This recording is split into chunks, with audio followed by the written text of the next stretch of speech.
Selamat datang di Manisi. Kali ini kita akan membahas sebuah pertanyaan besar yang tengah mengguncang Asia Tenggara. Di tengah memanasnya konflik politik di ASEAN, dua negara serumpun Indonesia dan Malaysia kembali menjadi sorotan. Apakah keduanya masih berdiri sebagai sekutu yang saling mendukung atau justru diam-diam terlibat dalam persaingan sengit demi pengaruh dan kekuasaan di kawasan? Dari sejarah panjang hubungan yang penuh pasang surut hingga strategi diplomasi dan persaingan ekonomi masa kini, kita akan mengupas tuntas dinamika yang menentukan masa depan politik Asia Tenggara. Di tengah riuhnya politik Asia Tenggara, ASEAN, asosiasi yang selama ini dikenal sebagai blok negara-negara yang menjaga stabilitas kawasan, mulai terguncang oleh konflik internal yang rumit. Bukan lagi sekadar perbedaan pendapat, tetapi juga tarik-menarik kepentingan strategis, pengaruh geopolitik, dan bahkan arah kebijakan luar negeri. Di tengah ketegangan ini, muncul satu pertanyaan besar yang menghantui para pengamat. Apakah Malaysia dan Indonesia masih sekutu atau perlahan berubah menjadi rival? Sejak berdirinya ASEAN pada 1967, Indonesia dan Malaysia memegang peran penting sebagai dua kekuatan besar di Asia Tenggara. Indonesia, dengan populasi terbesar di kawasan dan posisi geografis yang strategis, dianggap sebagai kakak yang sering menjadi motor penggerak diplomasi ASEAN. Sementara Malaysia dengan stabilitas ekonomi dan kedekatan diplomatiknya ke berbagai negara besar kerap menjadi penyeimbang dalam setiap negosiasi. Hubungan keduanya tidak lahir dari keharmonisan semata, namun sejarah tersebut selalu menjadi pengingat bahwa persahabatan di tingkat diplomasi tidak selalu berarti hilangnya potensi konflik. Kedekatan budaya, bahasa, dan agama memang menjadi perekat. Tetapi perekat itu pernah retak dan bisa retak kembali jika kepentingan nasional bertabrakan. Di era modern, ketegangan terbaru di ASEAN dipicu oleh perbedaan sikap negara-negara anggota terhadap krisis politik di beberapa titik panas kawasan. Salah satunya adalah sengketa Laut China Selatan yang melibatkan klaim tumpang tindih antara beberapa negara ASEAN dan Tiongkok.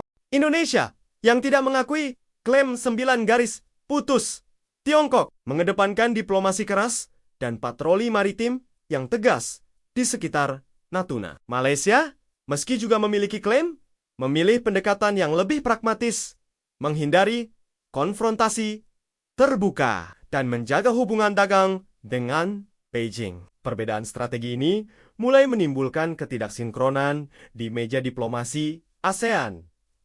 Negara-negara anggota yang condong ke pendekatan keras memandang Malaysia terlalu kompromistis. Sebaliknya, pihak yang ingin menghindari ketegangan menilai Indonesia terlalu konfrontatif. Konflik lain yang memicu sorotan adalah sikap terhadap perang di Timur Tengah, khususnya isu Palestina. Indonesia secara konsisten menjadi salah satu pembela paling vokal Palestina di forum internasional. Bahkan mengorbankan potensi kerjasama ekonomi dengan Israel demi konsistensi sikap. Malaysia memiliki posisi serupa secara retorik. Namun, diplomasi mereka sering lebih fleksibel, menjaga jalur komunikasi dengan berbagai pihak, termasuk negara-negara yang memiliki hubungan dekat dengan Israel. Bagi sebagian pihak di Jakarta, pendekatan Malaysia ini terlihat sebagai main aman. Sementara di Kuala Lumpur, sikap Indonesia kadang dianggap terlalu emosional dan berisiko merugikan kepentingan ekonomi. Di bidang ekonomi, rivalitas semakin terasa. Kedua negara berlomba menjadi pusat produksi, perdagangan, dan investasi asing. Indonesia dengan pasar domestik raksasa mencoba menarik investor melalui program hilirisasi sumber daya alam dan pembangunan Ibu Kota Nusantara (IKN). Malaysia, di sisi lain, mengandalkan kestabilan regulasi dan infrastruktur yang lebih matang untuk memikat perusahaan multinasional. Perebutan proyek besar juga memunculkan gesekan terselubung. Misalnya, beberapa rencana kerjasama teknologi dan manufaktur yang awalnya diarahkan ke Indonesia dialihkan ke Malaysia karena dianggap lebih siap secara birokrasi. Hal yang sama berlaku di sektor pariwisata, di mana kedua negara gencar mempromosikan destinasi mereka sebagai pintu gerbang Asia Tenggara.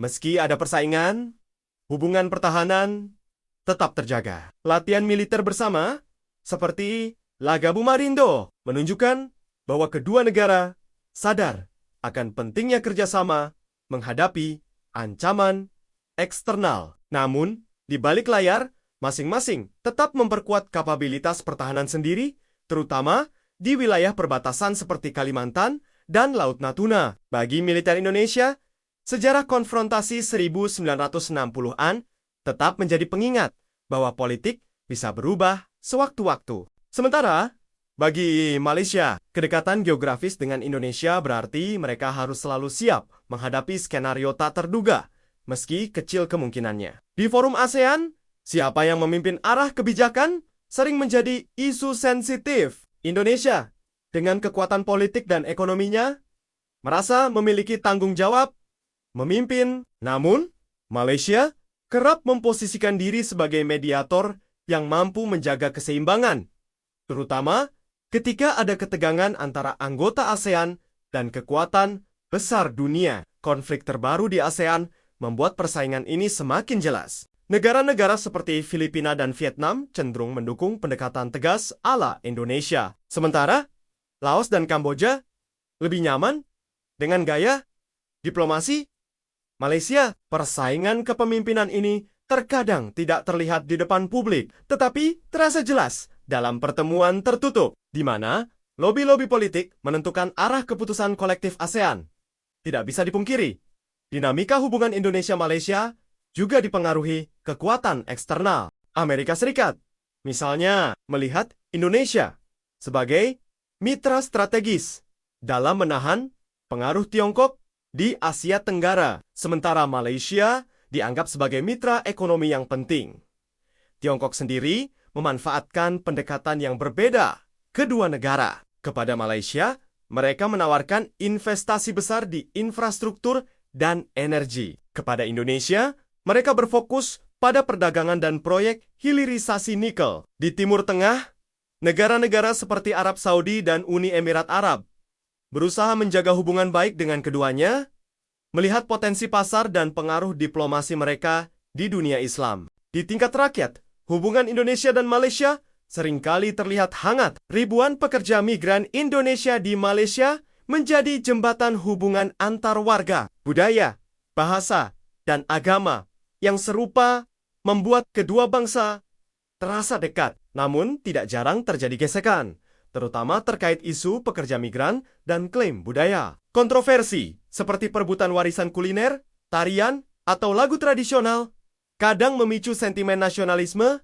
yang memperkeruh suasana. Salah satu yang paling terkenal adalah perselisihan tentang batik dan rendang yang sempat memanas di media sosial dan memengaruhi opini publik di kedua negara. Meski begitu, di saat krisis, solidaritas masyarakat tetap muncul, seperti saat bencana alam atau tragedi kemanusiaan. Masa depan hubungan kedua negara ini sangat bergantung pada bagaimana mereka menavigasi perbedaan dan memanfaatkan kesamaan. Jika keduanya memilih mempertahankan hubungan sebagai sekutu, ASEAN akan memiliki dua pilar utama yang kuat untuk menahan tekanan eksternal. Mereka bisa bekerja sama dalam membangun integrasi ekonomi kawasan, memperkuat posisi tawar ASEAN di forum internasional, dan menjaga stabilitas keamanan di perbatasan. Namun, jika arah hubungan bergeser menuju rivalitas, dampaknya akan terasa luas. Blok perdagangan bisa terpecah, negosiasi maritim bisa buntu, dan negara-negara anggota ASEAN lainnya akan terpecah mengikuti kubu yang berbeda. Kekuatan besar dunia seperti Amerika Serikat dan Tiongkok akan memanfaatkan perpecahan ini untuk memperluas pengaruh mereka di Asia Tenggara. Melihat semua ini, apakah Malaysia dan Indonesia masih sekutu? Jawabannya, ya. Tetapi dengan syarat dan kewaspadaan dalam banyak isu, terutama keamanan kawasan dan solidaritas ASEAN, kedua negara tetap bekerja sama. Namun, dalam bidang ekonomi, diplomasi, dan pengaruh politik, persaingan nyata tidak bisa dihindari. Keduanya memahami bahwa perpecahan besar hanya akan menguntungkan pihak luar yang ingin memecah belah ASEAN.